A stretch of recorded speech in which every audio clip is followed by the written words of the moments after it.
Odisha Odia cinema को निर्माण करने जो कर्मचारी वर्कर से यूनियन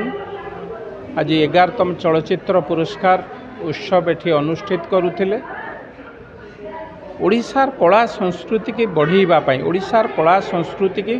प्रचार प्रसार करने संगे संगे समस्त सबुठारु श्रेष्ठ जगार पहुँचेबापी कारण ओडिशार कला संस्कृति होची महान संस्कृति आ परिचय सर्वश्रेष्ठ परिचय प्रभु जगन्नाथ आम संस्कृतिर परिचय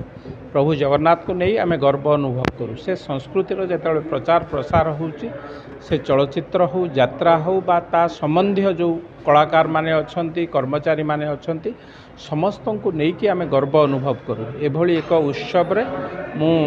निजे जेतेबेले योगदान करछि मते तो निश्चित भावे धन्य लगुच। ये किंतु आम समस्तंकर दायित्व ओडिशार कला को प्रचार प्रसार करेबा ओडिशार संस्कृति की पुणी थरे सर्वश्रेष्ठ अतीत सर्वश्रेष्ठ जगार थिला एबे समय आसीची पुणी थरे सर्वश्रेष्ठ जगार पहुँचेबापी नुआ सरकार आसीची श्रीयुक्त मोहन चरण माझींकर नेतृत्व रे ओडिशार अस्मिता को बजाई रखी ओडिशार अस्मिता को आहुरी उज्जीवित करी किभली भावे ओडिशा पुणी थरे शीर्ष स्थान में पहुँची पारिबो सबु क्षेत्र में कला क्षेत्र में संस्कृति क्षेत्र में आध्यात्मिक क्षेत्र में शीर्ष में पहुँची पारिबो सेथिपाई आमे समस्ते चेष्टित ए अनुष्ठान से निजको जेतेबेले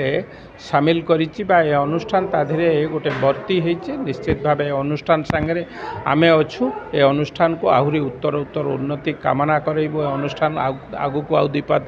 जाऊ ए कथा रखी ए अनुष्ठान उत्तर उत्तर उन्नति कामना करूँ।